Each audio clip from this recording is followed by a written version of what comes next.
السلام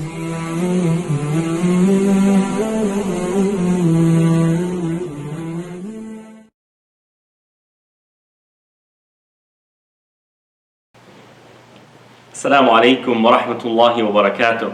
بسم الله الرحمن الرحيم والصلاة والسلام على نبينا محمد وعلى آله وأصحابه أجمعين أما بعد.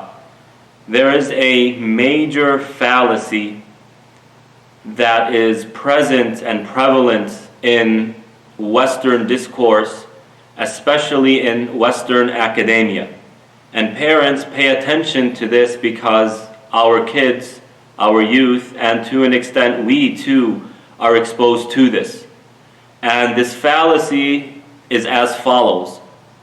In the West, the perception or Western history teaches the West that the church failed.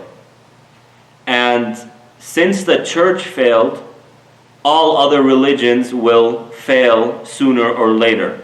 Why? Because Christianity is the best of the religions, the best of human religions. And to repeat this to make sure the point comes across. In the West, there is a belief, because the church failed, that means all other religions will fail. Why? Because Christianity is the best of these religions. And what Western history teaches us is that the church, at a particular time in European history, what's called the medieval era, they had a lot of power, political and social power. And what happened was that the church abused that power. They used it to hoard wealth. And when you look at pictures of the churches that were built in medieval times, you see structures that are enormous. Now, in the medieval times, the economic situation of Europe was terrible. It was really bad. Yet you have these super churches in the midst of very poor societies. Now, going back to this fallacy that if Christianity failed, all other religions will fail. Built on that is, since Christianity or since the church was oppressive at one point of time, that means all other religious institutions are similar in that regard. And since the church abused their power, if the masjid were to gain power, it would abuse that power as well. And what you find is that this idea, this fallacy, makes its way into media, into Hollywood. So for example, when you look at the movie Aladdin, the cartoon, not the recent one, the cartoon that was released in the early 90s, and you remember the image of the palace of the Sultan, and it was enormous and very well lit and lavish. And in the same picture, you have these small structures that are homes of people, and they're about to fall apart because of how poor society is. Where are they getting that from?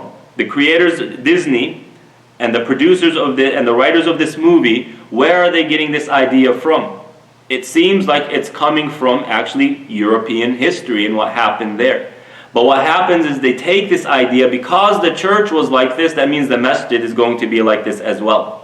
And one of the major mistakes of the church was their proactive animosity towards science and towards what we call the secular sciences, knowledge that is not rooted in revelation.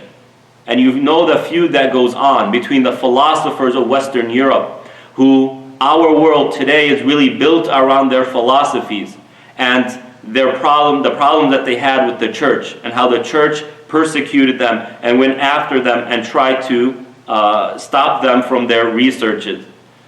Someone who does science was called a magician, and so on and so forth.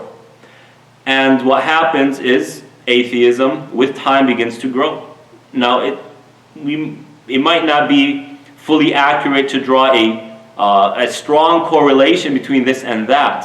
However, one of the arguments of atheists and of secularists, those who disregard theology and revelation, is precisely this. Look at what the church did. And therefore, when religious institutions are strong, science and discovery and strong politics, strong societies goes down. That may be true for Western history, but in Islam, we have something very different. And when we understand this, it brings solace to our hearts. When we are dealing with a world so torn apart ideologically, does God exist? Or maybe He doesn't exist. Or maybe God exists, but He doesn't really care about His creation. And okay, God exists, there's religion, well, which one? When you look at Islam and how it organizes our lives, it brings solace to our hearts. And in a verse that will be recited towards the end of today's recitation, in Surah Al-Hadid, Allah subhanahu wa ta'ala says, لَقَدْ أَرْسَلْنَا رُسُلَنَا بِالْبَيِّنَاتِ وَأَنزَلْنَا مَعَهُمُ الْكِتَابِ. We indeed have sent our messengers with clear evidences, and they're clear. And we sent with them revelation, Allah's speech, Allah's command. And then look what Allah says after. وَأَنزَلْنَا مَعَهُمُ الْكِتَابَ وَالْمِيزَانِ. And the scale. The scholars interpreting this word, the scale, they're referring to what we call the secular sciences. They're referring to what we call the natural sciences. How does the universe work? What are the laws of physics? What are the maxims of mathematics? How does biology teach us to understand the human body and reproduction, etc.? Al-Mizan. Allah subhanahu wa ta'ala calls it the Mizan. Allah sent both down. And this lets us know that the one who sent down revelation is the same one who created the world and organized it in ways that we can structure laws, natural laws around. We can discover natural laws through. And if we are able to discover that law, we unlock a part of this world that we can then utilize for our own well-being. So Allah subhanahu wa ta'ala, in this very profound verse and very beautiful verse, teach it to your kids. Reflect on it. Because it helps resolve a major issue with Western academia or within Western academia. And we all go to it, or your children are going to it, and they're impacted by this. So don't leave them defenseless while in college. Teach them this before it's too late. Allah subhanahu wa ta'ala says He sent messengers with revelation, and this organizes our spiritual life. And He sent down the mizan, the scale, to organize our physical and natural lives. Both come from Allah, and Allah is the author of both. So what you find in Islamic history is when religiosity and Islamic institutions are strong, so are the secular institutions. There seems to be a correlation there. And look at, subhanAllah, this is perhaps just my own observation. Perhaps it's part of the qadr of Allah that most American Muslim imams who were born and raised in America and then went off to study Islam, what you find is that they almost all of them have a degree in a secular science. For example, I have a degree in psychology. Others might have a degree in engineering. Another one might have a degree in biology or in whatever it might be. You find this. Why? Because when you study both, you essentially enhance each other. They enhance each other. And Al-Qarafi, rahimahullah, one of the profound and the great Maliki jurist, told the fuqaha, told the religious scholars, do not make your knowledge exclusively Sharia-based. Learn the other sciences because they help you better understand the Sharia, and it helps you utilize the Sharia in a more effective and meaningful way.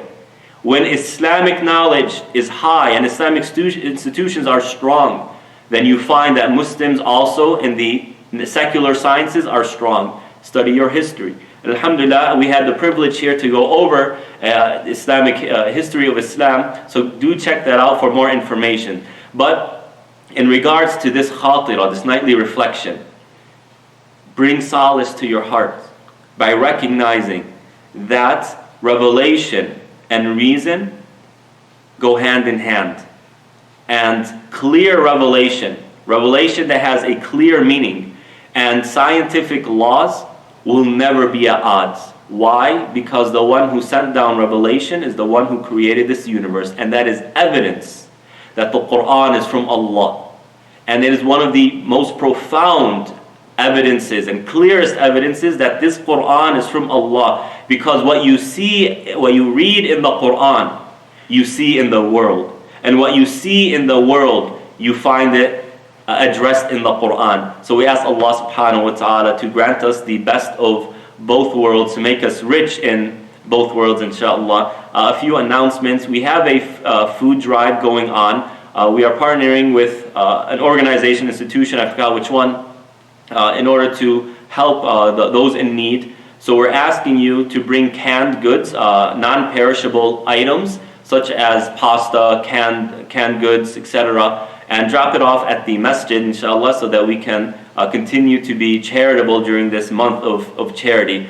Inshallah, Thursday night starting 9:30 p.m. will be the khatim of the Quran, and we will have a special talk by Sheikh Yasser Fazaga in between the recitation, inshallah. So please do join us then. The flyer is on the Facebook page. I don't know if the website has been updated as of yet, but you'll find it there as well, inshallah. Spread the word, invite others, and continue to work hard in terms of your ibadah during these last blessed nights of Ramadan. Assalamu alaikum wa rahmatullahi wa barakatuh.